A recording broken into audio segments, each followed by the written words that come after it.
Hey, good evening, everyone. I've got some thoughts and goals to bring you guys. I don't even like that intro, huh? All right, we're just gonna riff for a little bit. Um, the Kuhlman and Corey movie podcast sadly has ended. Corey has informed me he no longer wants to do movie reviews, and that sucks, but it's okay. I still want to keep making content for myself on my channel, and that's actually what I'm going to bring to you guys today is an episode on It Follows. And I really want to get into like the flow of things, normal speaking voice, making one or two of these videos. No, not one or two a day. One a day, maybe one every other day. Just pump out content more and more and more. Occasionally, I'll probably convince Corey to sit down, watch a movie with me, and then afterwards talk about it. I'm not going to push him to do a podcast he doesn't want to do. We had a good time while it was going. I think we got 28 episodes. I was always pushing to do more content. You know, let's watch a movie like every day and let's talk about it. Let's do 20 minutes. Let's do video on, video off. Doesn't matter. Let's just pump it out. And he just didn't have the same drive. Which is too bad. So I hope he is successful in his own way. And the only thing I know to do like going forward is keep making content that I want to make. So I've filled this channel up with lots of different types of videos. Some have been successful and some have been not successful. And how I define successful is, are they getting attention and views from outside sources that aren't me telling my friends or like my brother and other people like that I know, hey, watch this video, and then they click on it and find it and watch it. No, I want to create content that is searchable and interesting to other people. So, and I've gone through this whole journey of creating videos, learning how to do video editing software,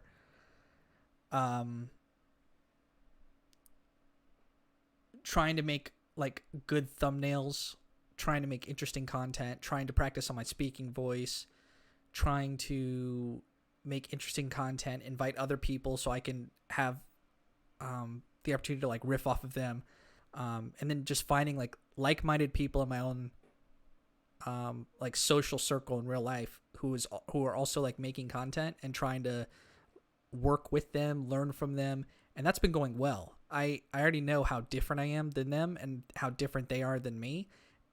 And any way you do it can work. And working is, do I feel the energy to keep on doing it? And I've been doing this channel for 1 year and I still like making videos. I had some droughts here and there of just times I didn't want to make content. Which is not a big deal because I only get 10, 15 views on a good video. And then I recently have found success with one video, actually the first one of this series, Thoughts and Goals, where it's just a solo channel or, solo me talking to the camera or, just my own content. No guests or anything for right now. But the first episode of that, it was about critical thinking, conspiracy theories, and then a famous comedian, Tim Dillon. And I think people clicked on that video because it says Tim Dillon is on episode 1 of Thoughts and Goals. And, he was a subject matter. I made the video in such a way where I'm not saying he's a guest on the podcast, but people will click on it, and people did click on it and watch some of it, which I'm totally fine with. Like, if it takes whatever it's going to take, like a flashy thumbnail, dropping name recognition, as long as I'm not dishonest and lying about it, if it grabs attention and people click on it, they can decide for themselves whether they're going to listen to past 2 minutes of the video and listen to the whole 29 minutes of it, or, click off as soon as they click on it. In that case specifically, I actually had something like 5 or 6% of the 380 views I got on that video as of right now, October 30, 5 or 6% of them remained and they watched the entire thing.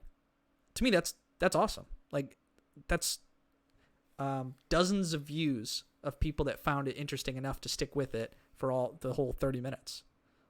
Great. I hope they return. I hope they watch this kind of stuff. Yeah. So I don't know if I covered all the topics that I wanted to. We canceled the Kuhlman and Corey movie show. I'm going to continue it on. I think I'm going to make this like a separate video and just put it out there because I started this as like a mic test and it's going to sound good. And I almost considered, you hear me in the beginning, like just canceling that recording. But I'm going to keep going with it. That is kind of a channel update. It's where we are now. Where we're going to keep going is more solo content. I can tell you right here. I'll just flash it on the screen. Writing some stuff down. I've made 2 of these so far. Just 700, 1,000 words. Just jotting down my notes, and then I do a script based on that. And so I did that about the Senate Judiciary Committee hearing. The one you just saw is about what America was like in the beginning stages, right before the Revolutionary War, during, and then after, because these are just interesting periods of time and they don't get talked about. And like, I'm more interested not so much in history, but in the meta history. What we can draw based on the narratives that of the history of our country. That's really fascinating because we need some of that. We need some reminding each other and myself of like what civic values we hold. And like, if we have a divided nation, it's worth looking back to see what created the nation, what united us in the beginning, when that was the most contentious time, before America, and then creating America, and then right after America, when we didn't have a strong central government and we had all these outside forces, that, America could have been a nation that was 20 years old and then died.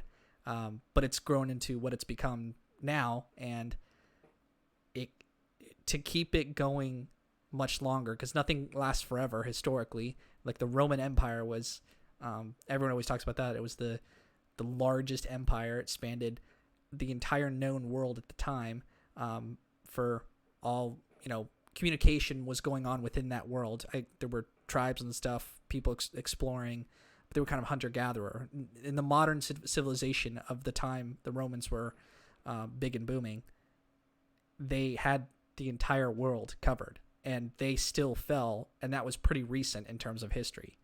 America could be going through the same thing, and it's good to remind ourselves what lessons we can draw from history. That's the most important part. And, make a narrative about it, tell a story. So that, and the best way to do that kind of content is for me to write down my thoughts, because it practices my own writing skills. And what's most important there is not trying to, because I'm not interested in this part. I'm not interested in trying to make my sentences sound very eloquent and very, well written, because I'm not a writer type. Like I went to business school. I'm not going to journalism school. I'm not trying to write books like an author. I'm more interested in the ideas and concepts, and writing lets you choose and think about what you're about to say and choose the kind of topics you want to cover. And the act of writing, like, I'll have one topic and I'll just write down the things that I want to cover, and it's just kind of, I'll even do it like bullet points and just getting the information on the page. And then you spend a couple minutes organizing the information. Okay, this idea should go above, this idea should go after, I should rewrite this sentence. I'm really trying to say X, and I've included X, Y, and Z in this sentence. So I should separate them into 3 separate sentences, and then one of those sentences is actually enough to talk about for an entire paragraph. So that becomes, I write 3 or 4 more sentences on that one topic. And that is a really good skill. For me, that's how I get a lot of my thoughts organized. And so I did that with the Senate Judiciary Committee hearing. That video didn't do well. The second part of it only got 1 view, and the first part got 6 views. And I'm pretty sure it was like only people I knew. So I got to practice making the thumbnails sexy, stand out, clickable. And then I overstress myself too much on this part, but I'm kind of right, but I don't think I'm going to go with this as much, is that you have to make the first minute or two really snappy, interesting. That's why people do quick edits, or they'll put the best part of the 2-hour-long podcast. They'll put a really funny clip at the beginning, so you watch for a minute or two, and then they do the intro, and then they get into it, and that way you're invested. I just don't have that skill set right now. I will put too much pressure on myself to have a really strong opening intro, and then I'll like cancel it, or I'll delete it, or I'll stop the recording. I almost did for this video. At this point I'm committed. You're gonna see this as a channel update at the end of October, channel update. But when I end up deleting it, or I get self-conscious about the beginning of a video, or it's just not good enough, or I look at the numbers where 90% of people or more, 95% click off at the first minute or 2 minutes, I get discouraged, and then I end up not writing more content and not producing more. Like that Word document you just saw has been percolating in my mind for 2 weeks, but then it's been on paper,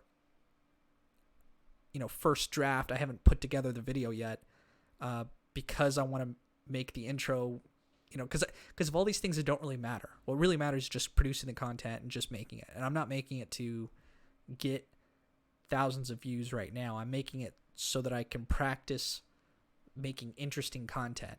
And I want to have documented proof to see, like if I go back 6 months ago and see a video I made, well, that was 6 months ago. What I knew then is very different from what I know now. So I can actually watch that video and go, this is where it went wrong. And this, if it went right, great. Like a couple of my drafting to win videos have skyrocketed. They've gotten a lot of views. If I can continue that series, even with the bad editing, the bad footage, not as good talking it over, I could get better at doing that and see where I was and see where I get to go afterwards. Yeah. This is all just a process. It's all a journey. I definitely do not feel like I've wasted my time with this YouTube channel, even though I have 20 subscribers, because I'm not doing it for that. If I was trying to dedicate my energy to a number of views or a number of subscribers, I would have quit a long time ago, because it's so hard and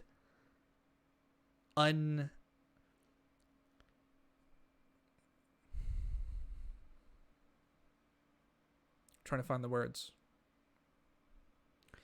It's kind of a gamble. I want to just produce good content. I want to produce creative content. I like that it's free and there's no gatekeepers. There's no bosses telling me what I can and can't do. Literally, decisions all up to me. And to game the system by doing things that aren't content related, like I don't mind the advertising. Like I'll make a good thumbnail, or I'll choose relevant topics. I'm trying to get people to click on it, but I'm trying to make sure the content is as good as possible first, and then I can work on doing those other things. And I'm kind of doing those other things now, even as I'm learning. And my videos have gotten more and more views steadily. And I think I'm happy. No, I know I'm happy with the slow and steady approach, because I can see improvement. So this is just a personal project, creating video content, doing a YouTube channel, and documenting my progress along the way. It's a personal project, and that's the interesting part, but I get to share it. I view my YouTube channel like a portfolio. Like, you could see my work. You could see what I was doing a while ago, the kind of things that I would bring to a podcast is like the things that were on my mind. But I change like all the time. Like, I'll think about a topic. Like, recently I've been thinking about law, U.S. history, and Chuck Palahniuk books, Got one right here because I've been reading it, Like, I've been thinking about this stuff for the past 3 weeks because we had a SCOTUS nomination, and that I got thoughts on it.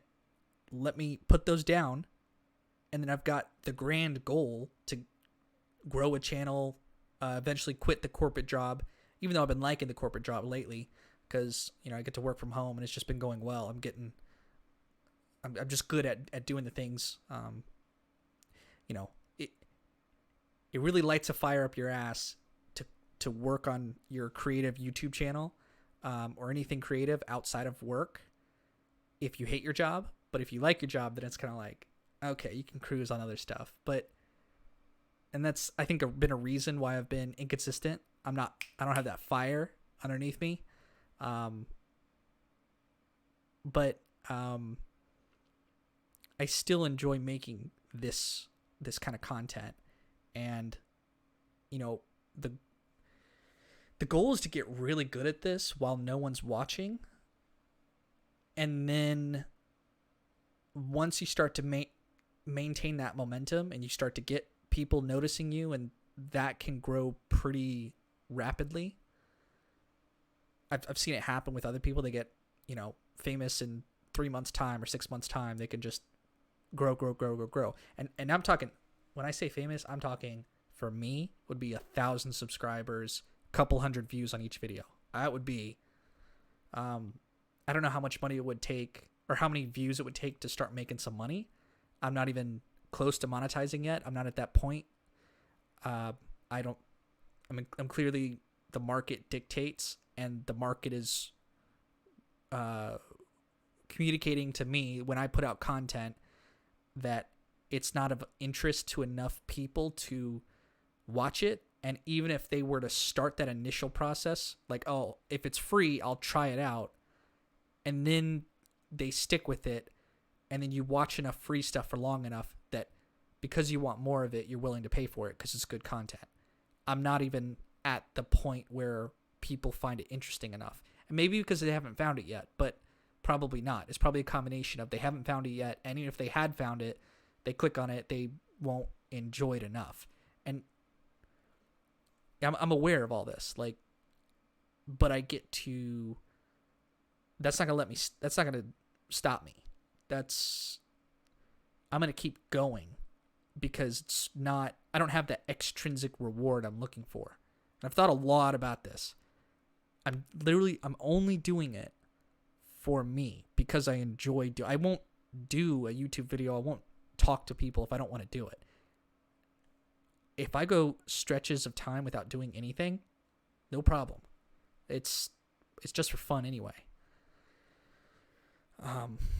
That being said, it's having fun for me on a long-term basis is getting really good at skills and building up habits and,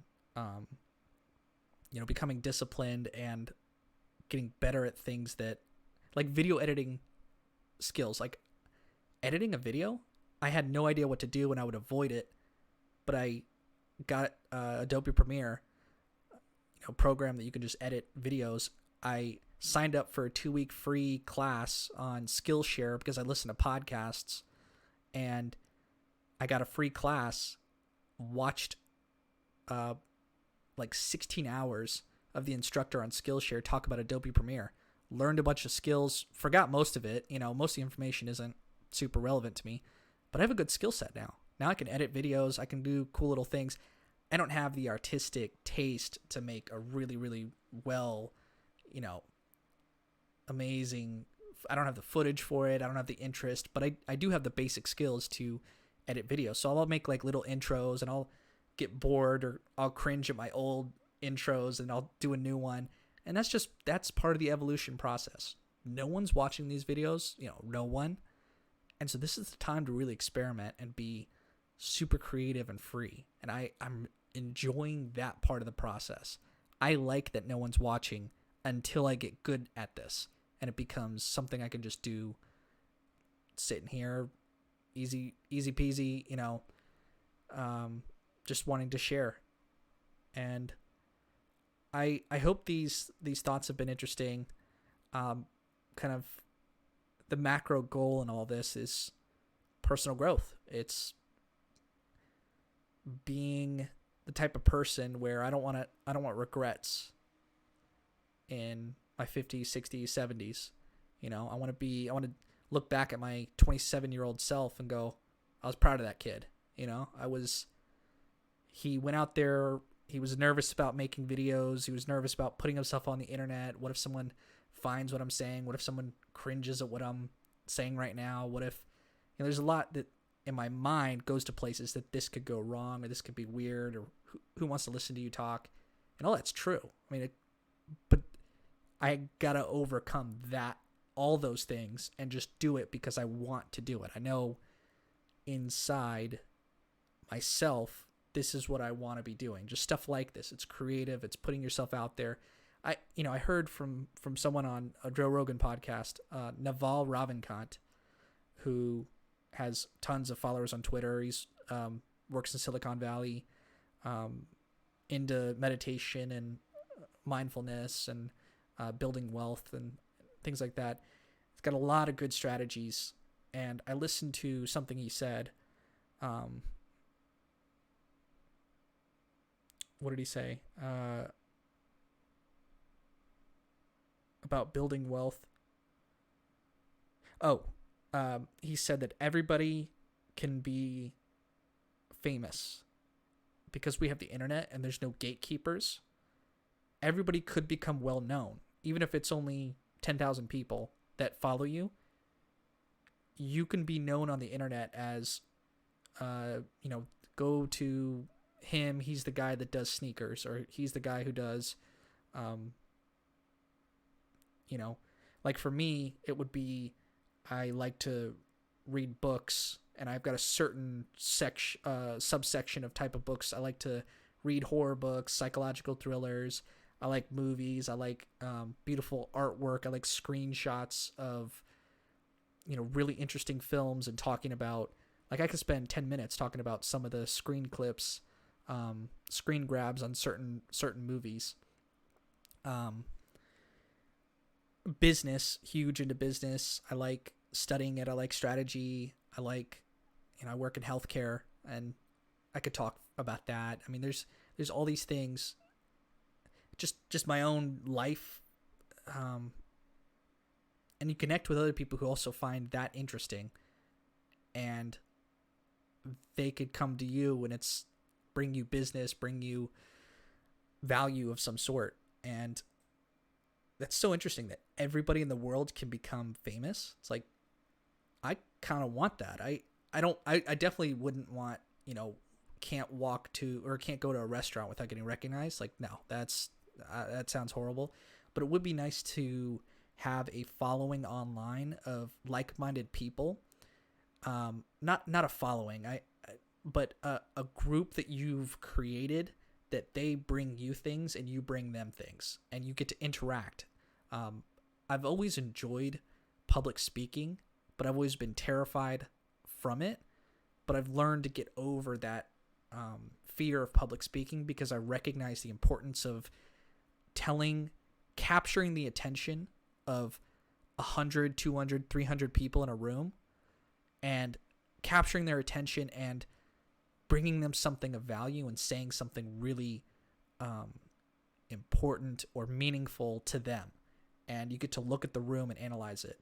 And so that's why I'm doing this, because I want to be, and I went to business school for that reason.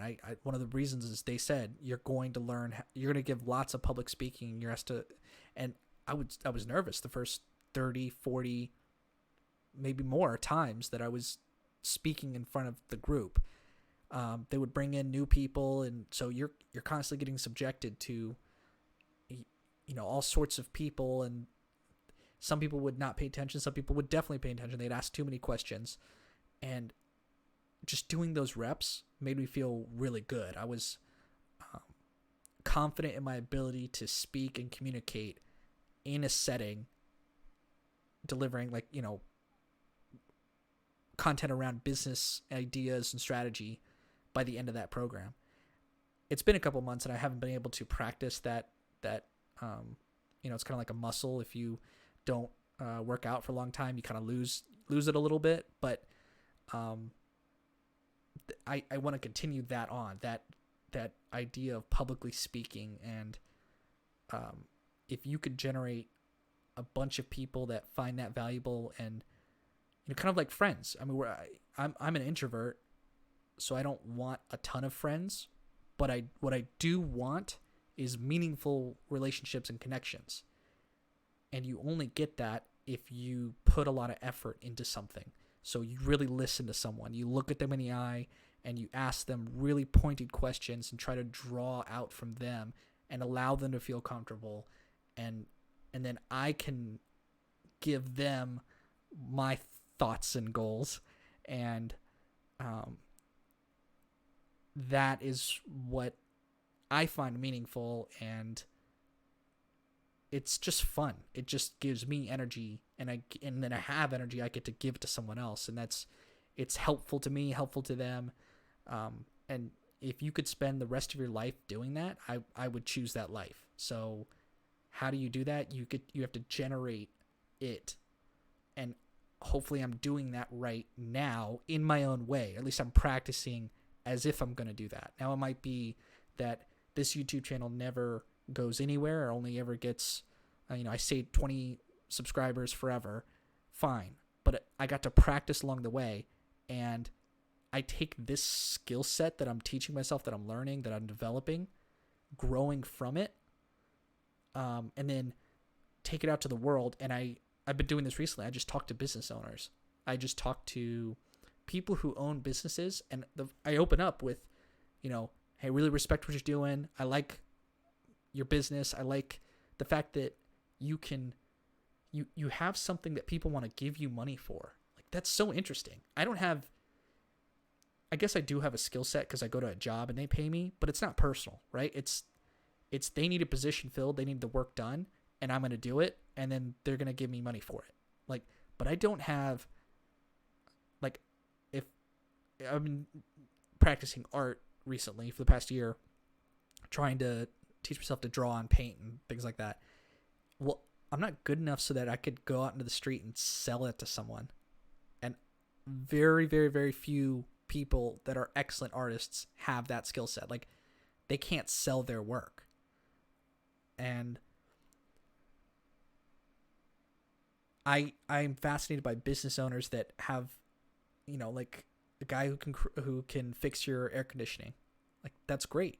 That's such a good skill to have. And it's real. And even though we have a global pandemic happening where restaurants are shutting down, you can't invite people over to a public space and serve them food or anything like that. Your business is still booming because people are at home more, and everyone still has needs. And that's why the economy is going to keep going.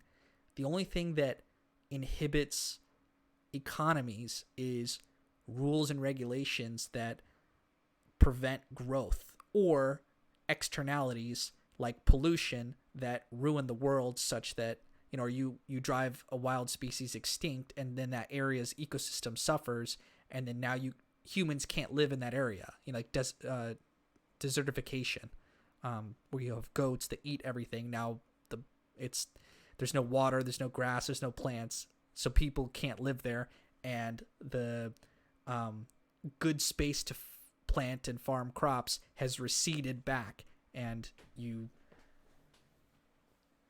it affects the people there. So absent people around to grow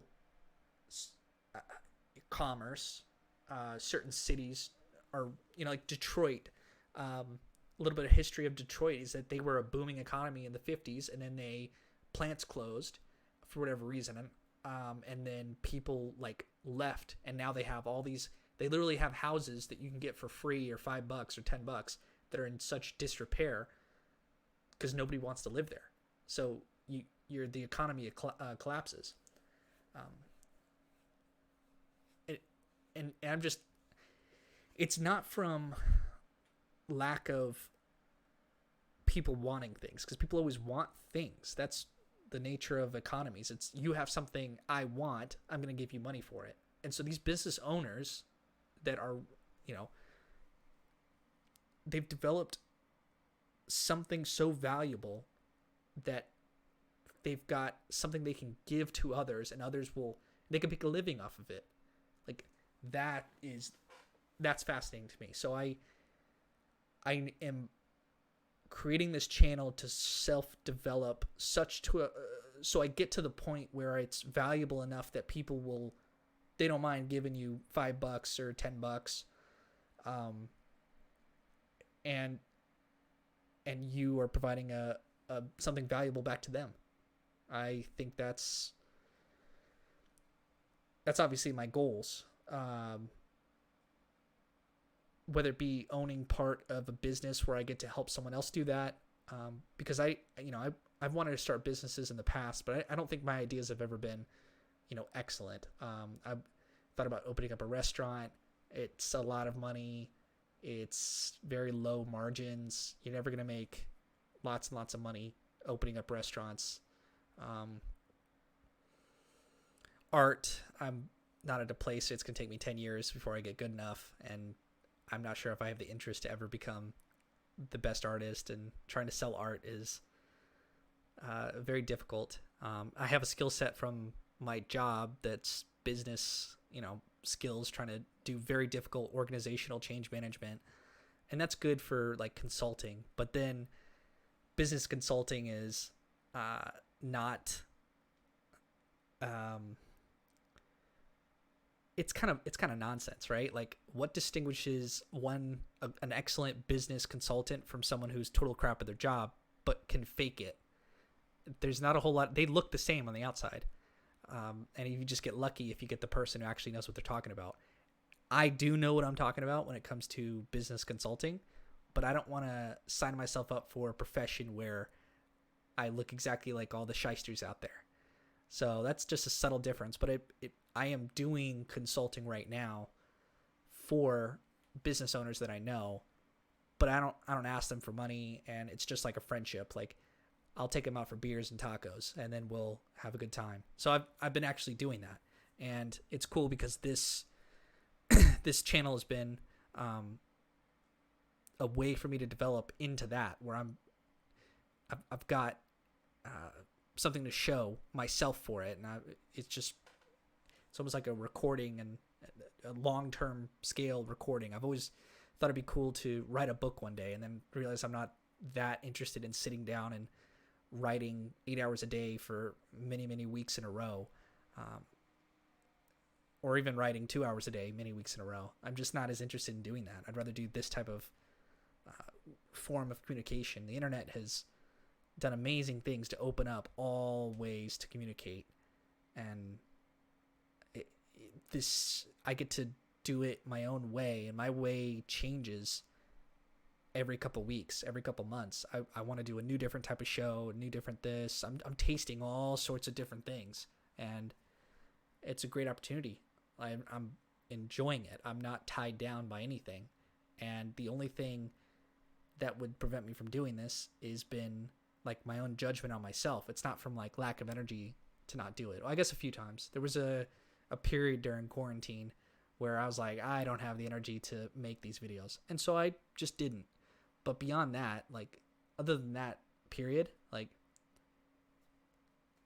it's the only thing preventing me is me from making all this kind of stuff. So, in a nutshell, that is why I call this show Thoughts and Goals, because I have thoughts I just want to share, and then my goal has been everything I've been talking about today.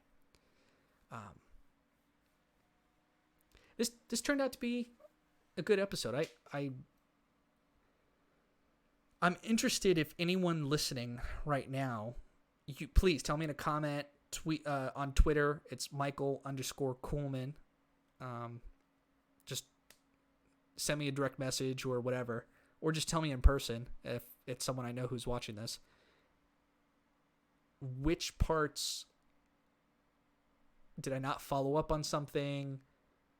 How was this? It's a little bit stream of consciousness, but I did feel that it was largely based in, like reality. Like I was communicating well enough, but if there's anything that I could work on, like, oh, you trail off too much or you switch topics, I try to explain how I'm getting to the next topic. But sometimes I use filler words, or I jump to the topic beforehand. I start to talk about it before I introduce the topic. So, but yeah, little things like that, that'd be helpful if you all could help me out with that. Other than that, I'm going to end this recording. It's gone well. Upcoming, we're going to have 2 videos. We're going to have the one I talked about with history, and the second one's going to be about the movie It Follows. That's going to be on in a little bit. So thank you so much for watching. Stick around. Keep watching. Tell me the kind of content you like, the kind of stuff that you thought was boring. I really appreciate it. So thank you all.